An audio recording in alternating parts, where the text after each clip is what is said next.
अम्मा जी, आपकी बेटी से कहो कि आकर आपका घर संभाल ले। सुबह से घर में शांति थी।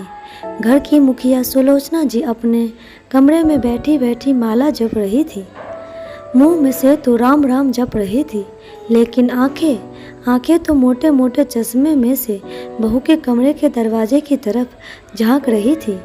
देखने वालों को प्रतीत हो रहा था कि अम्मा जी पूजा पाठ कर रही हैं, भगवान का नाम ले रही हैं, पर सच्चाई इससे परे थी। मन ही मन कूद रही थी कि आखिर बहू कमरे में से बाहर क्यों नहीं उठकर आई। जाहिर सी बात है कि जिस घर में बहू घर को संभालती है, उस घर में यदि एक दिन भी बहू देर से उठ जाए तो सबका दिमाग ठनक जाता है। और इस समय तो बहू रोज रसोई में लग जाती थी। जैसे ही अम्मा जी अपने पूजा पाठ खत्म करती थी, बहू उनके सामने नाश्ता और चाय हाजिर कर देती थी। पर आज तो उसकी उम्मीद बिल्कुल भी नहीं थी, क्योंकि बहू उठकर रसोई में अभी तक नहीं आई थी। पता नहीं, शायद कल की बात मन पर लगा कर बैठ गई है। हाय राम, अगर ऐसा हो गया तो मेरा तो इस घर में पत्ता ही कट जाएगा।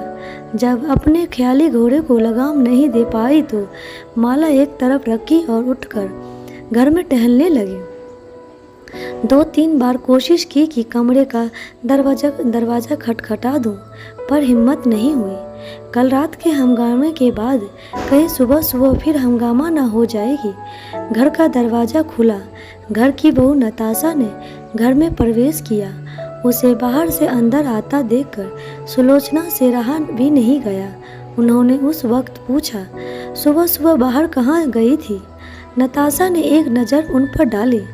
उसका उन्हें जवाब देने का बिल्कुल भी मूड नहीं था, पर फिर भी बोली, मम्मी के पास गई थी। इतनी सुबह सुबह आपने मायके जाने की क्या ज़रूरत पड़ गई? 2 कॉलोनी छोड़कर ही मायका है तो इसका मतलब ये नहीं कि जब चाहा मुंह उठाकर चल दिए, वो भी मुझे बिल्कुल बिना पूछे। मेरा बेटा यहाँ नहीं है तो क्या हुआ?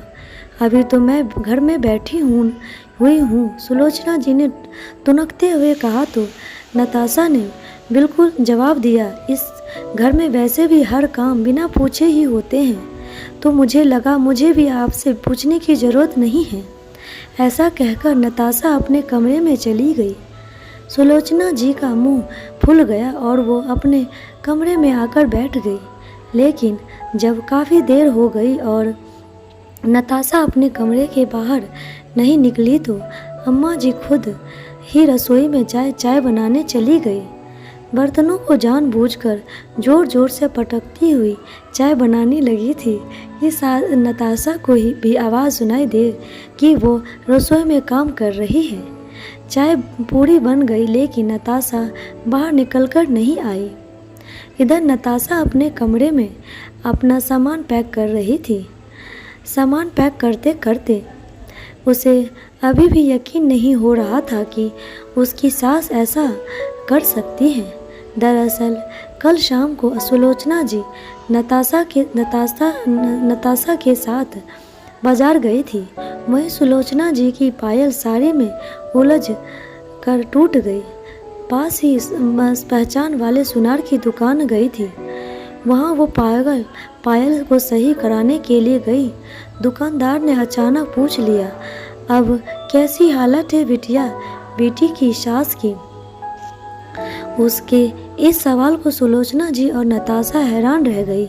दोनों एक दूसरे की शक्ल देखने लगी तो अंकल ने कहा, अरे कुछ दिन पहले बिंदिया आई थी, कुछ गहने गिरवी रखवा कर गई थी।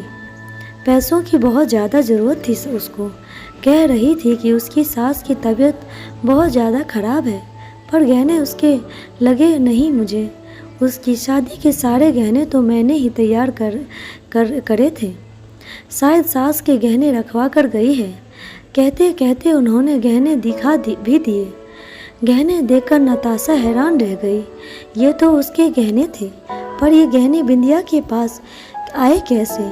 ये गहने तो उसने अपनी सास के पास रखे थे। उसने सुलोचना जी की तरफ देखा तो वह नजरें चुरा रही थी।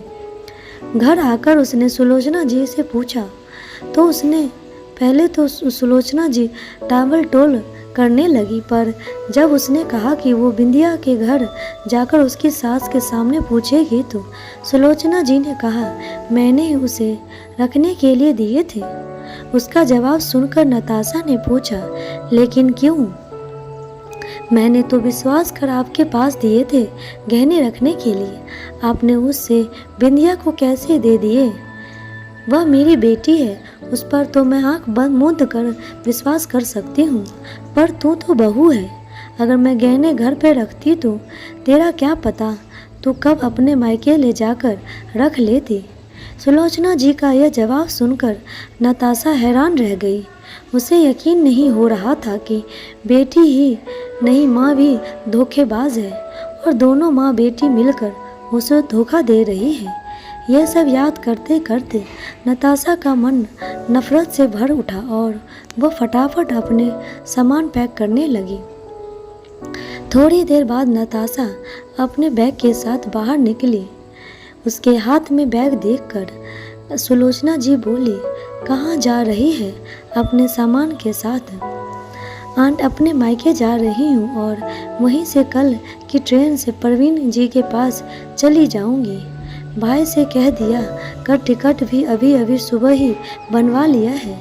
ऐसे कैसे चली जाएगी? मैं तेरी सास हूँ, जब तक इजाज़त नहीं दूंगी तब तक तू प्रवीण के पास कैसे जा सकती है? और यहाँ घर कौन संभालेगा? अम्मा जी, आपकी बेटी को कह दीजिए वो घर आकर संभाल लेगी। वैसे भी आपको बहू की ज़रूरत कहाँ है? मुझ पर तो आपको रत्ती भर विश्वास नहीं है। मेरे घर में रहते आपको इतना डर लगता है कि आपने मेरे और आपके सभी गहने अपनी बेटी के पास रखवा दिए हैं। फिर भला मेरी क्या ज़रूरत है? मैं आपके डर को दूर ही तो कर रही हूँ। इतने में ससुर जी भी बाहर से आ गए।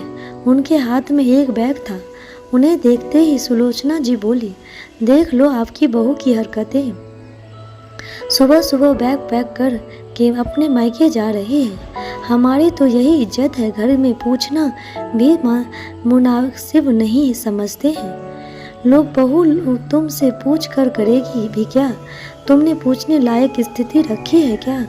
शुक्र करो कि चुपचाप अपने पति के पास जा रही है, ज़्यादा हंगामा नहीं कर रही है।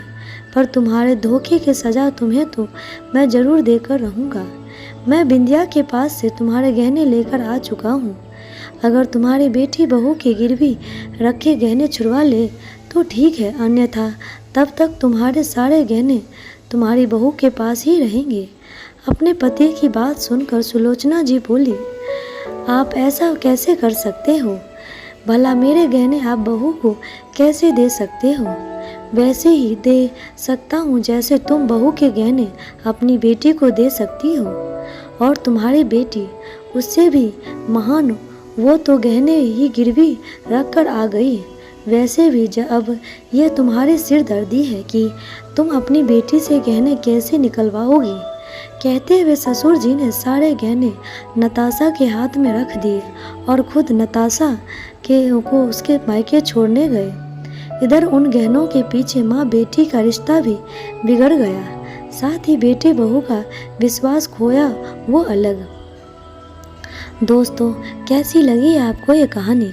कमेंट बॉक्स में प्लीज़ ज़रूर बताएं और लाइक शेयर सब्सक्राइब ज़रूर करें। धन्यवाद।